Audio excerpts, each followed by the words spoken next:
In 1978, 918 people walked into a jungle in Guyana and never walked out. They weren't stupid. They weren't weak. Most of them were educated, idealistic, and desperate to make the world better. So what happened? The answer will make you question every group you've ever trusted. Welcome to Mind Archive. And today, we're going to decode one of the most disturbing questions in psychology. Why do normal, intelligent people give their entire lives, and sometimes their deaths, to cult leaders? This isn't just about Jonestown or Heaven's Gate. The psychological mechanisms behind cult recruitment are the same ones used by corporations, politicians, and social media algorithms every single day. Understanding them might be the most important thing you do this year. Every year, thousands of intelligent, educated people join organizations that will eventually destroy their lives. Their families watch in disbelief. Their friends stop recognizing them. And the people inside, they are absolutely convinced they made the right choice. How does this happen? What is the exact psychological mechanism that turns a rational human being into someone who gives away everything they own, cuts off everyone they love, and follows a stranger without question? Today, we are going to answer that question. Not with judgment, but with science. The first technique is called love bombing, and it starts before you even realize you're being recruited. Imagine you're going through a difficult period. Maybe you just moved to a new city, ended a relationship, or lost a job. You're lonely. Then you meet a group of people who are genuinely, overwhelmingly interested in you. They remember your name. They invite you to dinner. They tell you you're special. They make you feel, perhaps for the first time in years, completely seen. This is love bombing, and it's deliberate. Psychologist Margaret Singer, who spent decades studying cult survivors, found that virtually every cult begins recruitment the same way, with an intense, targeted campaign of affection and attention.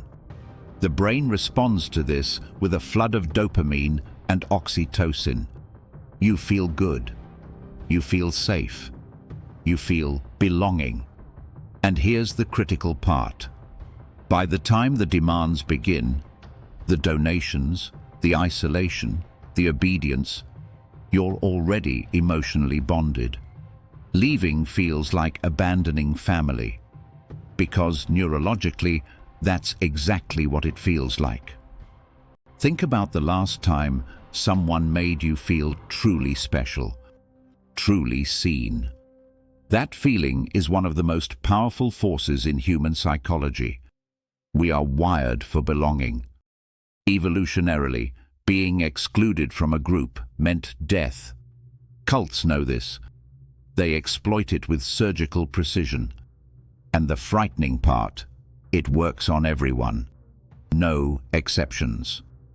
The second mechanism is what psychologists call the foot-in-the-door technique, or in cult research, incremental commitment. No cult leader walks up to you on day one and says, "Give me all your money and cut off your family." Instead, they ask for small things first. Attend one meeting, read one book, donate $10, come to a weekend retreat. Each small yes makes the next yes easier. This is Robert Cialdini's principle of consistency. Once we commit to something, our brain works hard to stay consistent with that identity. Admitting the group is wrong means admitting we were wrong, and that is psychologically painful. Researchers at Stanford found that people who agreed to a small request were nearly 4 times more likely to agree to a much larger request later. 4 times. That's not weakness. That's how human cognition works. Cults simply exploit it systematically. This is why leaving a cult is so psychologically devastating. It is not just about belief. It is about identity. Who are you if everything you committed to was wrong? The brain finds it easier to double down than to face that question. Psychologists call this the sunk cost fallacy. The more you have given, your time, your money, your relationships, the harder it becomes to walk away. The third technique is the most ancient, creating an in-group and an out-group. Every cult, without exception, divides the world into two categories: the enlightened members and the corrupt, dangerous, or spiritually lost outsiders. This includes almost always the recruit's own family. Why is this so powerful? Because social identity theory, developed by Henry Touchfeld in the 1970s, shows that humans derive a significant portion of their self-esteem from group membership. We want our group to be good. We want to be on the right side.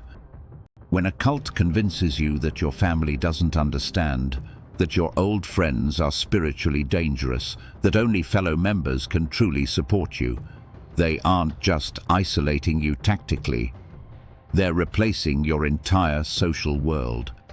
And a person with no outside relationships has nowhere to go and no one to reality check with. History is full of examples.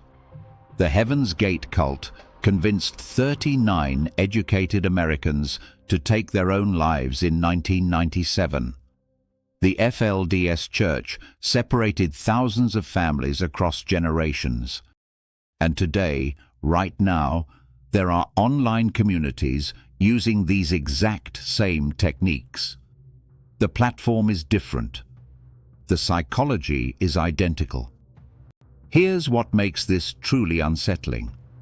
Intelligence offers almost no protection. Studies of cult survivors consistently show above-average education levels. Jonestown attracted doctors, lawyers, teachers. NX40M, the sex trafficking cult exposed in 2018, recruited successful executives, actresses, and entrepreneurs. Why? Because intelligence makes you better at rationalizing. The smarter you are, the more convincing the story you tell yourself about why this group is different, why this leader is special, why the critics just don't understand. Psychologist Leon Festinger called this cognitive dissonance reduction. When our beliefs conflict with reality, we don't always update our beliefs. Sometimes we just get better at explaining reality away. So what's the defense? Awareness. Specifically, be suspicious of any group that offers unconditional belonging before you've earned it. Be alert when a community systematically criticizes your outside relationships. And notice when small commitments are escalating into larger ones without you consciously deciding to go further. None of us are immune, but understanding the mechanism is the first step to seeing it clearly. The human mind is the most complex thing in the universe, and the most vulnerable. Understanding how it can be exploited is not just fascinating, it is necessary. Because these techniques do not only exist in cults, they exist in advertising, in politics, in social media, in relationships. The more clearly you see the mechanism, the less power it has over you. That is what Mind Archive is here for. Subscribe, and next week we go even deeper. See you then.